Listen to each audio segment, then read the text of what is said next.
کتاب انزلناہ الیک، یہ کتاب ہے جس کو ہم نے آپ کی طرف نازل کیا، لتخرج الناس من الظلمات الی النور، تاکہ اے نبی آپ لوگوں کو اندھیروں سے روشنی کی طرف لے آئیں۔ قرآن اسلام کے علاوہ جتنے بھی راستے ہیں نا ان کو اندھیروں سے تعبیر کرتا ہے، اندھیرے سے بھی کیا اور اندھیروں سے بھی۔ اندھیرا کا مطلب ہے جنس کے لحاظ سے تو سب اندھیرے ہیں، اور اندھیروں کا مطلب بہت ساری قسمیں ہیں گمراہیوں کی، لیکن وہ ساری قسمیں مختلف قسم کے اندھیرے ہیں۔ تو اسلام کے علاوہ جتنے بھی راستے ہیں نا اللہ کی نظر میں سب اندھیرے ہی اندھیرے ہیں، جن میں انسان کو منزل کا پتہ نہیں ہوتا، اگلے قدم کا پتہ نہیں ہوتا۔ تو اس قرآن کی اللہ نے صفت بیان کی ہے کہ یہ قرآن آپ کو اندھیروں سے روشنی کی طرف لے کر آئے گا، حلال و حرام کا علم دے گا، آپ کو صحیح اور غلط کا پتہ چلے گا اس سے، ایسے اور نیچر کا پتہ چلے گا اس سے۔ بِإِذْنِ رَبِّهِمْ، اپنے رب کے حکم سے آپ ان کو اندھیروں سے نکالیں روشنی کی طرف، اور وہ روشنی کیا ہے؟ اِلَىٰ صِرَاطِ الْعَزِیز، اس ذات کا راستہ ہے جو زبردست، غالب، الحمید اور قابل تعریف ہے۔ یعنی بتا دیا کہ جس روشنی کی طرف ہم تمہیں لا رہے ہیں اس کے ایک فائدہ تو یہ کہ وہ روشن راستہ ہے، یعنی دلائل کی دنیا میں روشن ہے، تم پورے کانفیڈنس کے ساتھ اس پر چلو گے، تمہیں اپنے غلط ہونے کا احساس نہیں ہوگا۔ جبکہ اندھیروں میں انسان چلتا ہے تو وہ کانفیڈنٹ نہیں ہوتا، اس کو پتہ نہیں ہوتا کہ میں صحیح چل رہا ہوں کہ غلط چل رہا ہوں۔ تو پہلا راستہ تو، پہلی فضیلت تو اس کی یہ ہے۔ دوسری یہ کہ وہ راستہ ہے بھی اس بادشاہ کا راستہ جو پاورفل بھی ہے، عزیز کا معنی ہر چیز پر غالب بھی ہے، اور قابل تعریف بھی ہے، ساری اچھی صفات اس میں، ہر عیب سے وہ پاک ہے۔ تو اب آپ سوچیں کہ ایسی ذات کا راستہ، یعنی اس کا بتایا ہوا راستہ کتنا زبردست راستہ ہوگا، جب آپ اس پہ چلیں گے تو وہ عزیز اور غالب بادشاہ آپ کو کتنا نوازے گا اس راستے پہ۔ تو یہ دوسرا فائدہ ہے اس راستے پہ چلنے کا۔ اس کے علاوہ جو راستے ہیں وہ جن لوگوں نے متعین کیے ہیں وہ غیر مسلم ہیں، وہ فطرت کے خلاف آپ کو چلائیں گے، نہ وہ عزیز ہیں نہ وہ حمید ہیں۔ اللہ الذی، وہ عزیز اور حمید ذات کون ہے؟ وہ اللہ ہے، الذی لہ ما فی السماوات و ما فی الارض، وہ اللہ وہ ذات ہے جس کے لیے آسمانوں میں جو کچھ ہے اور زمین میں جو کچھ ہے وہ سب اسی کا ہے، یعنی کامل بادشاہ ہے۔ وَوَيْلٌ لِّلْكَافِرِينَ مِنْ عَذَابٍ شَدِيدٍ، اور جو کافر لوگ ہیں جو اس اللہ کے راستے کو راستہ نہیں مانتے ان کے لیے بہت سخت عذاب ہے، تباہی ہے، بربادی ہے۔ کس چیز سے؟ سخت عذاب سے۔ ان کافروں کا جرم کیا ہے جی؟ اللہ فرماتے ہیں الذین یستحبون الحیات الدنیا علی الآخرہ، یہ وہ لوگ ہیں جو دنیاوی زندگی کو آخرت پر ترجیح دیتے ہیں۔ آپ کو جتنے بھی دنیا میں غیر مسلم نظر آئیں گے، تمام غیر مسلموں میں چاہے ان کا کسی بھی مذہب سے تعلق ہو، یہ جرم سب میں کامن نظر آئے گا کہ ایک دنیا تو فنا ہونے والی ہے، جس کے ہم دیکھ رہے ہیں کہ 60-70 سال سے زیادہ زندگی نہیں ہوتی، اور جب انسان سوچنا شروع کرتا ہے تو آدھی زندگی تو ویسے ہی گزر چکی ہوتی ہے، تو اس زندگی کو مسافر خانہ نہیں سمجھتے، اس کو سب کچھ بنا کے رکھ لیا ہے، اسی ترقی کو ترقی سمجھ بیٹھے ہیں۔ تو کتنا بڑا جرم ہے۔ فرمایا الذین یستحبون الحیات الدنیا علی الآخرہ، ان کا جرم یہ تھا کہ یہ دنیاوی زندگی کو آخرت پر ترجیح دیتے ہیں۔ ویصدون عن سبیل اللہ، اور پھر اللہ کے راستے سے لوگوں کو روکتے بھی ہیں۔ جو دنیا کو مسافر خانہ سمجھتا ہے، آخرت کو اصل سمجھتا ہے، تو یہ اس کو غلط سمجھتے ہیں، اس کو اس راستے سے روکتے ہیں۔ کیسے روکتے ہیں؟ وَيَبْغُونَهَا عِوَجًا، اللہ کا جو صحیح راستہ ہے، جو روشن راستہ ہے، اس میں عیب تلاش کرتے ہیں۔ خود گمراہیوں میں ڈوبے ہوئے ہیں، پتہ ہی نہیں صحیح اور غلط کی ڈیفینیشن ہی نہیں پتہ ہے، ایکسپلین ہی نہیں کر سکتے صحیح کیا ہے غلط کیا ہے۔ آج تک آپ جتنے بھی لبرل لوگ ہیں نا، ان سے پوچھیں کہ صحیح کی ڈیفینیشن کیا ہے، غلط کی ڈیفینیشن کیا ہے، قیامت آ جائے گی یہ ڈیفائن نہیں کر سکتے۔ جب صحیح اور غلط کو ایکسپلین ہی نہیں کر سکتے تو پھر چلیں گے کیسے اس پر؟ تبھی تو آپ دیکھیں نا کیسے الٹے الٹے قوانین بن رہے ہیں ان ملکوں میں۔ تو اللہ فرماتے ہیں جبکہ جو سیدھا راستہ ہے اس میں عیب تلاش کرتے ہیں، جیسے نبی صلی اللہ علیہ وسلم پر کے بارے میں آج غیر مسلم اعتراض کرتے ہیں کہ کم عمر سے نکاح کیوں کیا، اور جو جہاد کے بارے میں، اور حالانکہ وہ اعتراض بنتے نہیں ہیں لیکن تلاش کر کر کے نا اپنا اتنا بڑا عیب کہ صحیح اور غلط کا راستہ، شراب کو حلال کر دیا، زنا کو حلال کر دیا، والدین کو اولڈ ہاؤس میں جمع کرانے کو حلال کر دیا، خود اتنی بڑی بڑی مسٹیک کر کے بیٹھے ہوئے ہیں، لیکن اسلام کا جو سچا راستہ ہے اس میں عیب تلاش کرتے ہیں۔ اولئک فی ضلال بعید، اللہ فرماتے ہیں یہ لوگ بہت دور کی گمراہی میں پڑے ہوئے ہیں، یعنی حق سے بہت دور ہیں یہ لوگ۔ وما ارسلنا من رسول الا بلسان قومه ليبين لهم، رہا مسئلہ یہ کہ محمد صلی اللہ علیہ وسلم فرشتہ بن کے نازل کیوں نہیں ہوئے، بشر بن کے کیوں نازل ہوئے، ہم کیسے ایک پیغمبر پر ایمان لے آئیں جو عربی بول رہا ہے۔ آج بھی بہت سے غیر مسلم یہ اعتراض کرتے ہیں کہ قرآن عربی میں کیوں آیا؟ بھائی یہ کیا بات ہے؟ تو سوال یہ ہے کہ بھئی کسی بھی زبان میں آتا تو پھر آپ یہ اعتراض کرتے کہ اس زبان میں کیوں آیا؟ تو کوئی نہ کوئی زبان تو اللہ نے دینی تھی نا۔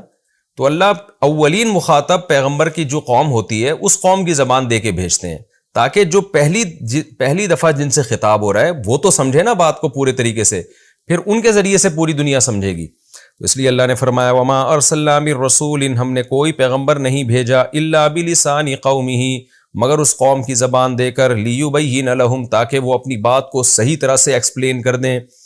فیضل اللہ من یشاء، اللہ کی طرف سے یہ حجت تمام ہو جاتی ہے۔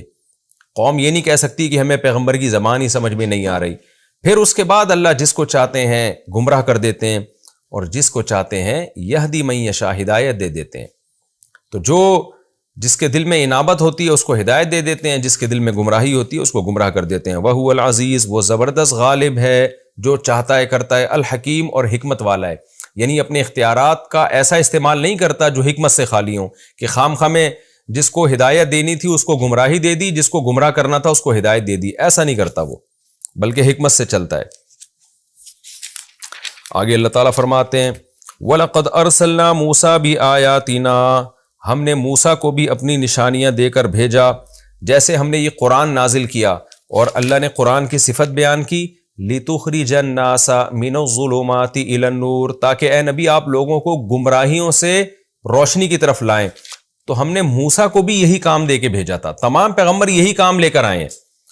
ہم نے موسیٰ کو بھی اپنی نشانیاں دے کے بھیجا، اور ان سے کیا کہا کہ آپ اپنی قوم کو اندھیروں سے روشنی کی طرف نکالیں۔ وَذَكِّرْهُمْ بِأَيَّامِ اللَّهِ، اب اندھیروں سے روشنی کی طرف لانے کے لیے ان کو اللہ کے ایام کی خبر دیں آپ، یعنی پچھلی امتوں کے ساتھ کیا واقعات ہوئے وہ واقعات بھی ان کو سنائے، تاکہ یہ گمراہی کے اندھیروں سے ہدایت کی روشنی کی طرف آئیں۔ ان فی ذلک لآیات لکل صبار شکور، بے شک اس میں بڑی بڑی نشانیاں ہیں ہر اس شخص کے لیے جو صبر کرتا ہے اور شکر کرتا ہے۔ کس میں نشانیاں ہیں؟ موسیٰ علیہ السلام کے واقعات میں، اور پیغمبروں کے واقعات میں، اور قرآن میں، ان سب باتوں میں نشانیاں ہیں صبر کرنے والوں کے لیے۔ کیا مطلب صبر کرنے والوں کے لیے؟ دیکھیں جو جلد باز ہوتے ہیں نا وہ تو اپنی خواہشات کے غلام ہوتے ہیں، بس میری یہ خواہش پوری ہو جائے، یہ خواہش پوری ہو جائے، ان کو غور و فکر کا موقع ہی نہیں ملتا۔ لیکن جو صبر کرنے والے لوگ ہیں وہ کہتے ہیں بھائی رک جاؤ ذرا، ٹھہرو، اپنی برائی کے قریب مت جاؤ، پہلے غور و فکر کرو۔ تو وہ جب غور و فکر کرتے ہیں تو ان کو نشانیاں نظر آتی ہیں، ان کو سیدھا راستہ نظر آتا ہے۔ تو یہ صبر کرنے والوں کے لیے اور شکر کرنے والوں کے لیے۔ کیا مطلب؟ اللہ کی نعمتیں استعمال کر رہے ہیں تو وہ پھر غور بھی کرتے ہیں ان نعمتوں میں، پھر وہ اللہ کی کتابوں میں بھی غور کرتے ہیں، کیونکہ ان میں شکر کا جذبہ ہے کہ ہم دیکھیں تو صحیح یہ نعمتیں ہمیں کھلا کون رہا ہے، تو اس کا بھی تو کوئی حکم ہوگا نا۔ تو جو بے صبرے ہوتے ہیں، ناشکرے ہوتے ہیں، وہ بس کھانے پینے کو اور اپنی خواہشات ہی کو فوکس کرتے ہیں، ان کو اللہ کی کتابوں میں نشانیاں نظر نہیں آتی۔ وَإِذْ قَالَ مُوسَىٰ لِقَوْمِهِ، اب چونکہ اللہ نے شکر کا تذکرہ کیا نا، تو اللہ ہمیں بھی ترغیب دے رہے ہیں کہ شکر ادا کرنا سیکھو، کیونکہ شکر سے نعمتیں بڑھتی ہیں۔ تو موسیٰ علیہ السلام کا بھی اللہ نے تذکرہ کیا کہ موسیٰ نے بھی اپنی قوم کو یہی سمجھایا تھا۔ وَإِذْ قَالَ مُوسَىٰ لِقَوْمِهِ، اس وقت کو یاد کرو جب موسیٰ نے اپنی قوم سے کہا اذکروا نعمت اللہ علیکم، اللہ کی اس نعمت کو یاد کرو جو اللہ نے تم پر کی ہے۔ وہ نعمت کیا تھی؟ اذ انجاکم من آل فرعون، جب تمہیں آل فرعون سے اللہ نے نجات دی۔ یسومونکم سوء العذاب، وہ تمہیں سخت عذاب چکھایا کرتا تھا۔ وَيُذَبِّحُونَ أَبْنَاءَكُمْ، تمہارے بیٹوں کو ذبح کر دیا کرتا تھا۔ وَيَسْتَحْيُونَ نِسَاءَكُمْ، تمہاری عورتوں کو زندہ رکھتا تھا۔ یا تو دونوں کو قتل کر دیتا نا، عورت کو زندہ رکھنا تاکہ اس سے پھر کسی قوم کی عورتوں کو کوئی ظالم لوگ غلام بنائیں، لونڈیاں بنائیں اور ان کو اپنے خواہشات میں استعمال کریں، تو اس قوم کے لیے یہ بڑی ذلت ہوتی ہے۔ تو اس قوم کی خواہش ہوتی ہے اگر ہمیں قتل کیا جا رہا ہے تو پھر ہماری عورتوں کو لونڈیاں نہ بنایا جائے۔ تو لیکن یہ بڑی ذلت کی بات ہوتی ہے کہ مردوں کو قتل کر دیں اور ان کی عورتوں پہ قبضہ کر لیں۔ تو اللہ فرماتے ہیں یہ بڑی ذلت تھی۔ وَفِي ذَلِكُمْ بَلَاءٌ مِّن رَبِّكُمْ عَظِيمٌ، تمہارے رب کی طرف سے یہ بہت بڑی آزمائش تھی تمہارے اوپر۔ تو ہر آزمائش کی نسبت چونکہ اللہ کی طرف کی جاتی ہے، اگرچہ کام یہ فرعون کر رہا تھا لیکن اللہ نے بھی تو ہونے دیا نا، یہ اللہ چاہتے فرعون کو زبردستی روک دیتے اسی وقت، اس لیے نسبت اللہ کی طرف کہ کام تو فرعون نے کیا مگر یہ آزمائش اللہ کی طرف سے بنی اسرائیل کے لیے آزمائش بن گئی، یہ عذاب اللہ کی طرف سے بنی اسرائیل کے لیے آزمائش بن گیا۔ تو موسیٰ علیہ السلام نے کیا فرمایا کہ اللہ نے تمہیں اس آزمائش سے بچایا تو تم اس کا شکر ادا کرو، تو شکر ادا کریں گے تو پھر اللہ کی نعمتوں میں غور کا موقع ملے گا اور اللہ کی کتابوں میں غور کا موقع ملے گا۔ مختصر رکوع تھا یہ، ہمارا رکوع کمپلیٹ ہو گیا اور اس میں چند علمی نکات بھی میں آپ کے سامنے پیش کر دیتا ہوں۔ پہلی بات تو یہ کہ اللہ نے سورت کو شروع کیا کہ ظلمات سے نور کی طرف قرآن آپ کو نکالے گا۔ حقیقت یہی ہے کہ آپ اگر قرآن چھوڑ دیتے ہیں، خدا کی قسم آپ کے پاس سیدھا راستہ متعین کرنے کے لیے کوئی لا نہیں ہے، کوئی قانون نہیں ہے، کوئی قوم نہیں ہے جس کے پاس سیدھا راستہ ہو جو آپ کو بتائے صحیح کیا ہے غلط کیا ہے، تو انسان بھٹکتا رہے گا۔ یہ کتنی بڑی حقیقت قرآن نے بیان کی۔ اور دوسری بات یہ، اس میں اللہ نے دنیا کی محبت کی برائی کو بیان کیا ہے، یستحبون الحیات الدنیا علی الآخرہ۔ اللہ کی نظر میں یہ بہت بڑا عیب ہے کہ آپ ہمیشہ رہنے والی زندگی پر اس تھوڑی سی زندگی کو ترجیح دیتے ہیں۔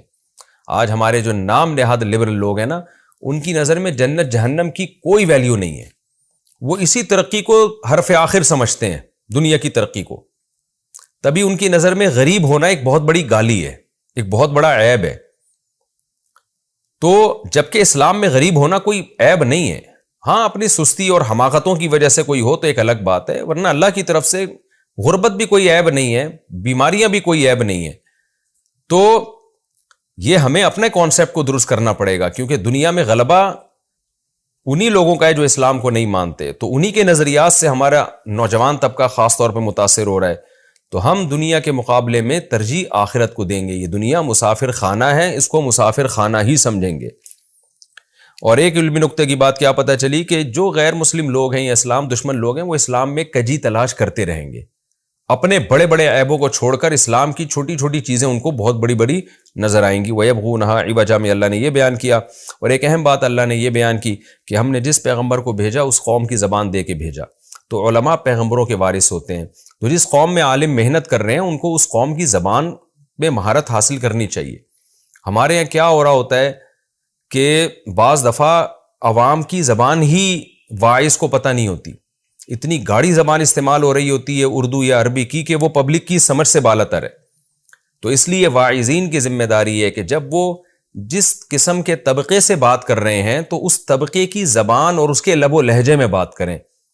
ہوتا یہ ہے نا کہ علماء چونکہ کتابیں بڑی اعلیٰ پڑھتے ہیں، عربی سیکھتے ہیں، تو ان کی اصطلاحات اور ٹرمز پھر وہی استعمال کرنا شروع کر دیتے ہیں جو عوام سے کی فہم سے بالاتر ہوتی ہے۔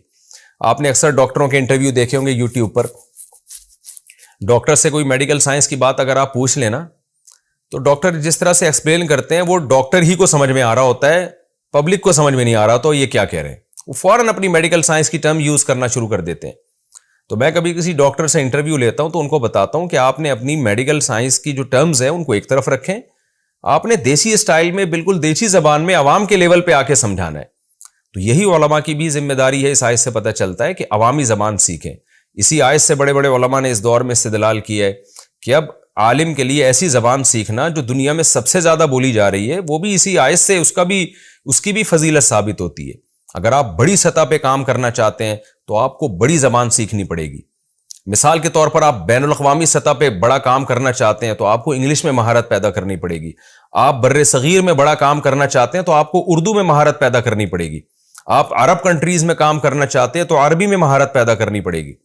ہمارے یہاں طلبہ جو گاؤں دیہاتوں سے آتے ہیں، اردو پشتو بولنے والے، سندھی بولنے والے، پنجابی بولنے والے، میں ان سے کہتا ہوں کہ آپ کو اگر اس خطے میں کام کرنا ہے تو اردو میں آپ کو مہارت پیدا کرنی ہے، کیونکہ ظاہر ہے سندھی ایک محدود علاقے میں بولی جا رہی ہے، پشتو بھی کافی بڑی زبان ہے لیکن ایک محدود علاقے میں بولی جا رہی ہے، اور پنجابی ایک محدود علاقے میں، بلوچی، اردو ایک ایسی زبان ہے جو بنگلہ دیش میں بھی بہت بڑے خطے میں سمجھی جا رہی ہے، برما میں بھی بہت بڑے علاقے میں سمجھی جا رہی ہے، ہندوستان میں 99% سمجھی جا رہی ہے، اور پاکستان میں 100% سمجھی جا رہی ہے، الا ماشاء اللہ۔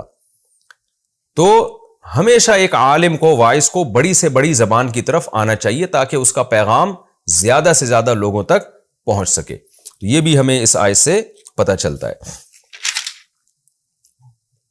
اور اس آیت میں ان فی ذلک لآیات لکل صبار شکور، صبر اور شکر کی بھی فضیلت کے دو ہی چیزیں ہیں، مصیبتوں پہ صبر کرنا ہے، نعمتوں پہ شکر کرنا ہے۔ دو ہی حالتیں ہوتی ہیں نا انسان کی، یا تو مصیبت میں ہوگا یا خوشیوں میں ہوگا، تو جو مصیبت میں صبر اور خوشیوں میں شکر کرتے ہیں وہی اللہ کی بنائی ہوئی چیزوں سے معرفت حاصل کرتے ہیں، اور جن میں یہ دو چیزیں نہیں ہیں وہ خواہشات کے غلام بنتے ہیں اور مصیبتوں میں جو ہے نا خودکشیوں کے پلان بناتے ہیں اور اللہ کی نافرمانی میں اور زیادہ جری ہونا شروع ہو جاتے ہیں۔ تو اسی صبر اور شکر کے لیے اللہ تعالیٰ نے بنی اسرائیل کا واقعہ بیان کیا کہ اللہ نے بنی اسرائیل پر مصیبتیں بھی ڈالی جس پہ انہوں نے صبر کیا، اور پھر موسیٰ علیہ الصلوۃ والسلام کے ذریعے فرعون سے نجات بھی دی جس پر اللہ نے ان سے